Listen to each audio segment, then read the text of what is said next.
Doc Brown may have not needed roads to get where he was going in Back to the Future, but Russia absolutely needs them to conduct its assaults on Ukraine. Without roads, Russia can't bring the full force of its mechanized units to bear on the city of Pokrovsk, which is only making it harder for them to capture this vital logistical hub. Ukraine understands the importance of the roads near Pokrovsk all too well, and it's making sure those roads have become death traps for Russia's forces. The Russian army in Pokrovsk is being wiped out on Ukraine's roads of death. No one survives the ride because Ukraine has made taking those roads a kamikaze endeavor. That's according to Euromaidan Press, which reported on October 14th that Ukraine has taken the roads of death strategy that worked so well for it several times in the past to a new level near Pokrovsk. Ukraine isn't holding anything back, the outlet reports, as it's sending its best drone units to patrol the roads leading into and around Pokrovsk. Those drones are on constant patrol.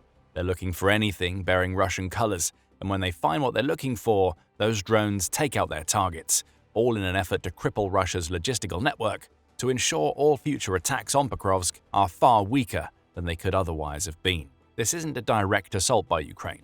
It's the brilliant weakening of a Pokrovsk force that was 110,000 troops strong at the start of the summer and has been wearing away ever since. It's thanks to these drones establishing what soldiers on the ground are calling roads of death that Russia's latest Pokrovsk offensives have failed so badly. In many cases, those offensives collapse before they've even had the chance to properly begin, which is pushing Putin and his generals into a complete rethink of how Russia can take a city that Ukraine is defending so well. Precision lies at the heart of what Ukraine is doing, Euromaidan Press reports. Complete accuracy is essential when trying to make the roads around Pokrovsk unusable from a Russian logistics standpoint.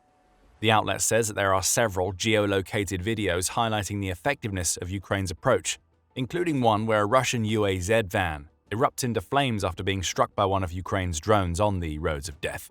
To showcase just how precise Ukraine is being in its latest defensive strategy, that drone didn't strike the van's engine bay or hit it from the side. Ukraine flew an unmanned vehicle right into the van's open window, only detonating that drone's payload once it was inside. You can only imagine the grisly fate of the Russians driving the van. Another incident saw a Ukrainian drone catch sight of a Russian T-80 tank as it attempted to make its way along another road near Pokrovsk. Hilariously, that tank was trying to sneak along the road as it made its way to provide fire support for an ongoing Russian offensive, Euromaidan Press says. Considering that this is a 93,200-pound tank that measures almost 32.5 feet long and 11.15 feet wide, being stealthy is a pretty tricky proposition. The tank would have been easily spotted by Ukraine's army of patrolling drones, and once it was, Ukraine had another destroyed tank to add to over 11,200 that Ukraine has consigned to the scrap heap since Putin launched his invasion. Russia has at least attempted to give its T-80 some protection against Ukraine's drones, as Euromaidan Press explains. The tank was protected by additional cages and electronic warfare, yet it was still easily hit, the outlet says. The mention of cages is interesting. Cages aren't typical features for tanks, not least because the tank itself is meant to be a rolling ball of armor and firepower that is capable of taking a hit or two. However, Russia has been putting cages on its tanks throughout the Ukraine war in a desperate attempt to counter Ukraine's drones. These devices are called cope cages. They're not always effective. Russia has come up with all sorts of weird and wacky designs for these cope cages. Business Insider shared a few examples in August, highlighting one monster tank that was loaded with so much hardware that it took Ukraine's 60 first-person view or FPV drones to finally take it out. That was a rare example of a Russian cope cage success story that could have only come about because Russia's forces must have had plenty of spare materials lying around. But is it really a success story? Ukraine hit this tank with 60 drones, which means it wasn't even able to attempt any sort of evasive measures. That's thanks to the massive cope cage built around it, which shows us that Russia is so desperate to protect its tanks that it's making them practically non-functional. Other versions of cope cages are more rudimentary than the one Business Insider highlights. Russia has used everything from metal cages and netting to wood and chains, all to try to create makeshift armor to protect its tanks against Ukraine's drones. That armor does sometimes make it harder for Ukrainian drone operators to find weak points, but almost inevitably, the cope cages fail and the Russian armor is destroyed. We don't know what the cope cage tacked onto the T-80 on the road of death looked like, but it doesn't matter, Ukraine took it out anyway. Tanks aren't the only victims of Ukraine's roads of death. Ukraine's drone operators aren't picky when it comes to taking out Russian vehicles because everything they find is being used to serve logistical needs of the soldiers assaulting Pokrovsk. Euromaidan Press says that Russia is using supply vehicles of all kinds – vans, pickups, motorcycles, and even lone riders trying to deliver small batches of ammunition or rations to the front are being picked off by Ukraine. The fact that these vehicles are being used at all demonstrates the terrible state of Russia's mechanized forces right now. After losing so many tanks and armored vehicles, Russia is being forced to rely on vehicles that were never designed to take part in wars. Former Forbes correspondent David Axe highlighted the growing scale of Russia's reliance on civilian vehicles back in March. He wrote that Russia ended up facing a difficult problem as it launched more and more assaults against Ukraine's defenses in 2023 and 2024. With more assaults came more losses of equipment, leading to the 11,200 destroyed tanks that we mentioned earlier in the video. Axe also points to a survey from February that claimed civilian vehicles, including cars, ATVs, and even golf carts, accounted for about 70% of all Russia's vehicle losses in that month. It's only gotten worse from there for Russia. Its tank and armored vehicle shortfalls are such that even more civilian vehicles are being used in Ukraine than ever before. Russia's logic seems to be that it can at least use these types of vehicles to transport supplies, meaning it doesn't have to risk any of its armor. However, that logic is easily countered by the fact that civilian vehicles have no defenses against Ukrainian drones that have already proven themselves capable of destroying tanks. By May, Axe, now writing for his Trench Art column, was claiming that 90% of the hundreds of vehicles Russia loses in Ukraine every month are civilian vehicles. This isn't a clever Russian tactic that saves Russia's tanks and armored vehicles. It's a desperate tactic that shows us just how lacking Russia is when it comes to armor as we approach the end of the 4th year of the Ukraine war. As for motorbikes, Russia does at least have a better reason for using those. As CNN reported in April, Russia believes the speed and agility advantages that bikes hold over other types of vehicles make them a good choice for evading Ukraine's drones. Never mind the unprotected rider on the bike who is done for if one of those drones happens to score a hit. Russia is so convinced of the effectiveness of its motorbike-based approach that it's even published propaganda videos showing its soldiers practicing how to launch assaults in groups of 2 or 3 bikes. Just as with other civilian vehicles in the cope cages, the motorbikes are not working. As soon as they try to take any of Ukraine's roads of death, those bikes are being taken out by the very drones they're supposed to be capable of avoiding. The result of Russia's attempted approaches in Pokrovsk is that the roads of death are now littered with the wreckage of vehicles that come in all shapes and sizes. Drone operators relentlessly hunt down any movement, as confirmed by footage from both sides showing the aftermath of the Ukrainian strikes, twisted metal, burning wrecks, and craters every few meters, Euromaidan Press reports. And the craziest thing about all of this is that Russia should have learned this lesson several times over by now. Ukraine's creation of impenetrable roads of death using drones is far from a new tactic. It's done the same thing several times before. Take Kursk as an example. Back in August 2024, Ukraine pulled off a successful counter-invasion of that Russian oblast that saw it take several hundred square miles of Russian territory from under Putin's nose. By October of that same year, Russia had finally managed to launch a counter-offensive against the Ukrainians in Kursk. In response to that counter-offensive, Ukraine unleashed its Roads of Death strategy. Military shared what one of these roads looks like in October 2024. It reported on an almost 8.7-mile stretch of Kursk's Snagost-Zeleny Shlak highway, which Ukraine's defenders had turned into a kill zone for any Russian vehicle that attempted to traverse the road. By the time of Militari's report, over 30 units of Russian equipment had been destroyed on that small stretch of highway in a matter of weeks. Ukraine was using the same strategy that we now see it using in Pokrovsk. Drones were being unleashed onto roads to create an impenetrable barrier. Those drones patrolled constantly, taking out anything they came across. Military even shared a video of this Kursk highway, noting that the footage showed 9 destroyed armored personnel carriers, along with 12 infantry fighting vehicles, 5 armored vehicles, and 3 tanks. Still, maybe Russia's soldiers in Pokrovsk hadn't heard about these highways of death.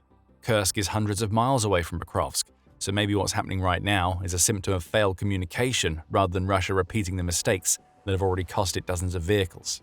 You might be able to make that argument were it not for the fact that Ukraine has used the Roads of Death strategy near Pokrovsk in the past. Euromaidan Press even makes that point, noting that these new Roads of Death mirror those that Ukraine created on the western flank of Pokrovsk just a few short months ago. Footage of the road was shared on YouTube in July. The road is about a 5-mile stretch that connects the settlements of Zvovta, Novopustinka, and Pustinka close to Pokrovsk. and it had become yet another death trap for Russia's vehicles. Over 140 destroyed tanks, armored vehicles, and civilian vehicles were shown on the road.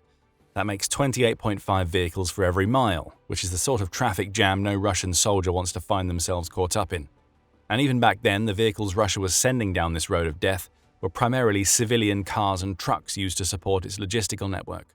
Russia hasn't learned a thing from its past experiences with Ukraine's roads of death, or perhaps more accurately, Russian commanders likely know how dangerous these roads are, and they either don't care or are so desperate to keep supplies flowing that they force their troops to drive on them anyway. Either way, the aftermath is the same. Vehicles are being eliminated by the dozens, and usually long before they get anywhere near the soldiers on the front lines that they're supposed to be supplying. Now that Ukraine has seen the success of its roads of death strategy, it's looking to build on what it's already achieved near Pokrovsk. One of the ways it's doing that, Euromaidan Press reports, is by ensuring that Commander Robert Brovdy, who operates under the call sign Madyar, continues to oversee the Pokrovsk sector. Brovdy, who was a businessman and entrepreneur before Putin invaded Ukraine, volunteered to serve in the Territorial Defense Forces of Ukraine on February 7, 2022. It was only a couple of weeks later that Russia's forces rolled into Ukraine, and Brovdy has been fighting against them ever since. Brovdy has been hailed as one of the fathers of Ukraine's drone-centric defense against Russia, even to the point where Ukraine's President Volodymyr Zelensky has awarded him with one of Ukraine's highest military honors for his service. He is now the commander of the Unmanned Systems of the Armed Forces of Ukraine branch of the Ukrainian military, and his presence in Pokrovsk goes a long way toward explaining how Ukraine has managed to pull off its roads of death strategy. Brovdy understands drones as well as, or better than practically anybody else in Ukraine's military. His expertise and guidance are helping Ukraine to create the multi-layered drone defenses and patrols that now make the roads of death so dangerous to Russia's soldiers and vehicles. His doctrine is simple: total drone dominance stretching over a dozen kilometers behind the front line, with every meter of road under observation, every vehicle tracked and every movement punished immediately, Euromaidan Press says of Brovdy. The Ukrainian defenders in Pokrovsk will be more than happy to have him by their side, and happier still that it seems that Brovdy is going to be staying in Pokrovsk for the foreseeable future. Russia is being forced to do something that it has had to do several times already in Pokrovsk: rethink its strategy. With roads of death being so effective, Russia simply can't use the same tactics that it was using just a few months ago near Pokrovsk. Large mechanized assaults are almost impossible. Russia can't send its tanks and armored vehicles to assault staging areas because those vehicles have to navigate a sea of drones to get anywhere. Motorbikes, which Russia believed could be a remedy for Ukraine's drone-heavy defense, have also proven themselves extremely vulnerable. Faced with these problems, Euromaidan Press reports, Russia has had to pull back the scale of its assaults to the point where it's sending tiny fire teams, often containing 3 soldiers or fewer, to infiltrate Ukraine's defensive positions. RBC Ukraine also reported on this shift in Russian tactics early in September. It said that Russia had deployed several of its marine units to Pokrovsk to execute what Russia hoped would be a decisive breakthrough in the region. The problem is that breakthroughs can't happen, or at least can't be sustained, without armor offering fire support. That armor isn't available due to Ukraine's roads of death, so Russia is relying on the small groups we've already mentioned. A report by the 7th Army Corps of the Air Assault Forces of the Armed Forces of Ukraine explains what Russia is trying to do now that its mechanized assaults have been rendered useless. The enemy's main goal in Pokrovsk: to get as close as possible to the positions of drone operators or mortar crews, to try to disperse our defense forces, gain a foothold in new positions, and also expand the boundaries of the grey zone, the 7th Army Corps said in a Facebook post. Some would say that this is a smart tactical change-up by Russia. Rather than sending its vehicles into the firing line, it's sending infiltrators to get in behind Ukraine's lines so they can target the people operating the drones that stop those vehicles in their tracks. However, Brovdy sees exactly what Russia is trying to do, and he's already arranging counters to deal with this new strategy. With the roads of death established, Euromaidan Press says, Brovdy is now ordering Ukraine's drones to prioritize Russia's infantry ahead of its vehicles. Pokrovsk's drone operators now have minimum monthly kill rates. Those rates need to be higher than Russia's ability to mobilize new soldiers in the Pokrovsk direction, Euromaidan Press reports. We may see the start of a circuitous strategy emerging here. Right now, Brovdy and his forces are targeting Russia's infantry because they represent the greatest threat to Pokrovsk. Vehicles are less of a threat because Russia has finally figured out that the roads of death aren't worth risking. Eventually, Russia may work out that Ukraine is targeting its soldiers rather than its vehicles, which could in turn lead to it trying the roads of death again.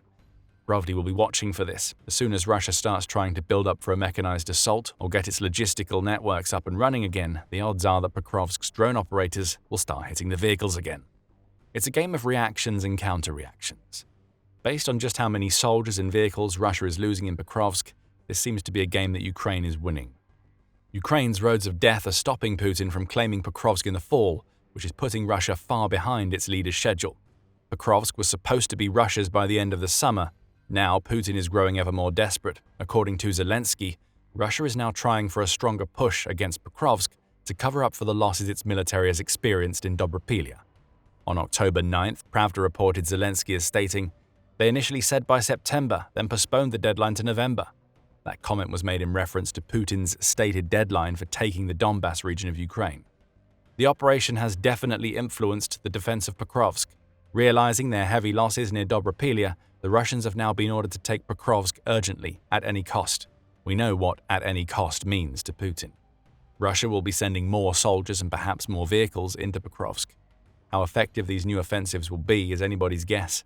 The roads of death are still very much active, and they're ready to crush any new Russian offensive, just as they crushed everything that Russia has tried since the failed summer campaign to take Pokrovsk.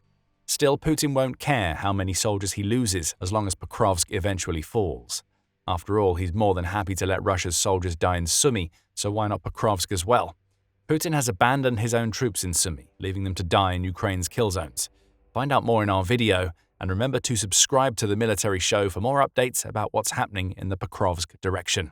And thank you as always for watching.